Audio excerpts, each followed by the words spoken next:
किसी महिला को या किसी नवविवाहिता को उसका पति रखने से मना कर देता है तो वो क्या कर सकती है, उसके पास क्या कानूनी अधिकार होते हैं।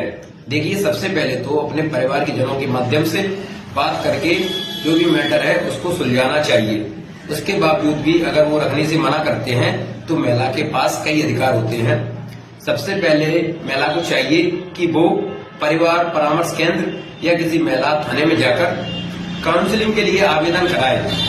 तो जैसे ही वो थाने में पहुंचेंगे तो दूसरे पार्टी को नोटिस दिया जाएगा कि आप थाने में इस तारीख को उपस्थित हो जाइए। जैसे ही वो थाने में आएंगे उनसे पूछताछ की जाएगी, मैटर क्या है, आपके बीच समझौता करने की कोशिश की जाएगी। अगर आप दोनों के बीच कोई समझौता नहीं हो पाता है, कैसे भी बात नहीं बनती है, अगर आपका पति जैसे कोई दहेज वगैरह की मांग करता है, उसको लेकर परेशान कर रहे होते हैं, तो आप उस थाने से दहेज एक्ट में भी कार्रवाई करा सकते हैं।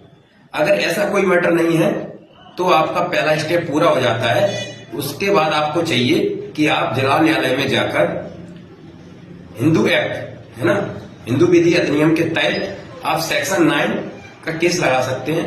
अगर किसी पत्नी को उसका पति या पति को पत्नी बिना कारण छोड़ देती है तो दोनों में संबंध बनाने के लिए, दोनों को साथ रखने के लिए ये सेक्शन लाया गया है। इसके तहत न्यायालय दूसरे व्यक्ति से पूछता है कि आप बिना किसी कारण के किसी को दाम्पत्य अधिकारों से वंचित कैसे कर सकते हैं, ठीक है ना। तो उनको नोटिस दिया जाएगा, तलब किया जाएगा, बात की जाएगी और आप जो भी है समझौता करने की कोशिश की जाएगी।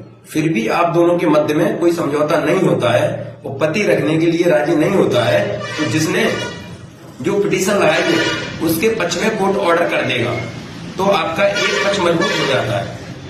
इसके बाद आगे का स्टेप होता है कि एक महिला है तो उसको रहने खाने की कई समस्या होती हैं, तो उसको चाहिए कि उसको कुछ भरण पोषण मिले, रहने के लिए छत मिले, तो वह हिंदू एक्ट के तहत अपने पति से मेंटेनेंस की मांग कर सकती है ना।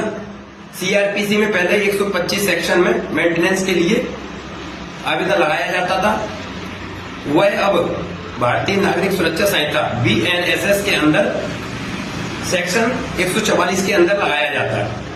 इसमें आपकी बात को सुना जाएगा। आप कहेंगे पति हमको नहीं रख रहा है, हमको रहने खाने की आवश्यकता है, पैसे की आवश्यकता है, हम अपना खर्चा नहीं चला सकते हैं, तो आपका पति आपको मेंटेनेंस देगा, जो उसकी क्षमता होगी उसको देना पड़ेगा। इसके लिए आपको क्या करना पड़ेगा, पति की आय के साधन को जुटाना होगा कि पति कितना कमाता है, उस पर क्या क्या साधन है, एविडेंस कलेक्ट करने पड़ेंगे जो आपको कोर्ट को बताने पड़ेंगे। उस आधार पर कोर्ट आपको मेंटेनेंस ग्रांट कर देगा, 2000 4000 जो भी जैसा बनेगा, तो